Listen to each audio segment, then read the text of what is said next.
यदि आप भारत के एक आम आदमी हैं, तो आपको इस बात से कोई फ़र्क नहीं पड़ता कि धुरंधर मूवी ने बॉक्स ऑफिस पर कितना पैसा कमाया।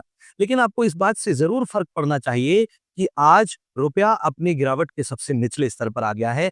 जिस रुपए से हमें डॉलर खरीदने के लिए पिछले साल ₹83 खर्च करने पड़ते थे, आज उसी डॉलर को उतने ही रुपए से खरीदा नहीं जा सकता। इसके लिए हमें 90.59 रुपए खर्च करने हैं। अब आप में से बहुत लोगों का सोचना ये होगा कि रुपए की इस गिरावट से हमें क्या लेना-देना? हम तो अगर दूध ₹60 लीटर का खरीदते हैं, तो आज भी ₹60 लीटर का ही खरीदेंगे। ऐसा नहीं है। डॉलर अंतर्राष्ट्रीय स्तर पर सबसे अधिक स्वीकृत की जाने वाली मुद्रा है, जबकि भारत की अपनी करेंसी जो रुपया है, वो सिर्फ भारत के आंतरिक व्यापार में ही काम आती है।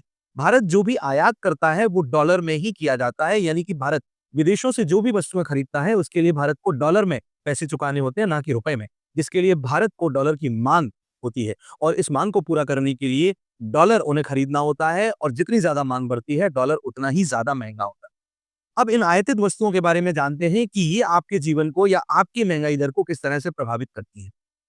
पेट्रोलियम भारत विदेशों से आयात करता है, ज़्यादातर दवाएँ यानी कि मेडिसिन्स और मेडिसिनल इंस्ट्रूमेंट्स यानी चिकित्सकीय उपकरण भी भारत विदेशों से आयात करता है। इसके साथ-साथ एडिबल ऑयल्स और इलेक्ट्रॉनिक्स के इक्विपमेंट्स जैसे कि मोबाइल फ़ोन, टेलीविज़न, लैपटॉप्स जैसी चीज़ें भी भारत विदेशों से ही इम्पोर्ट करता है यानी आयात करता है।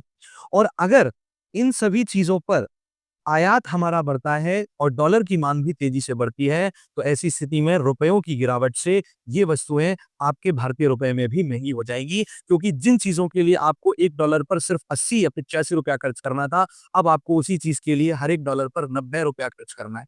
और आप जब बात करेंगे दूध की, तो वो भी ₹60 लीटर नहीं रह सकता, क्योंकि दूध ट्रांसपोर्टेशन से सीधे संबंधित है, यानी परिवहन से। जिस परिवहन माध्यम के द्वारा दूध को एक जगह से दूसरी जगह यानी प्रोडक्शन या मैन्युफैक्चरिंग से प्रोसेसिंग और प्रोसेसिंग से मार्केट तक लाया जाता है, उस ट्रांसपोर्टेशन की कॉस्ट पेट्रोलियम के बढ़ने पर बढ़ जाती है और इसका सीधा-सीधा असर सिर्फ दूध पर ही नहीं, आपके दैनिक रोज़मर्रा के कई सारे सामानों पर जैसे दाल, शक्कर या सब्जियों तक पर आता है। तो हमें ये सोचना है कि रुपए की ये तेज़ी से हो रही गिरावट हमारे लिए कितनी ज़्यादा फ़ायदेमंद है या नुकसानदेह है।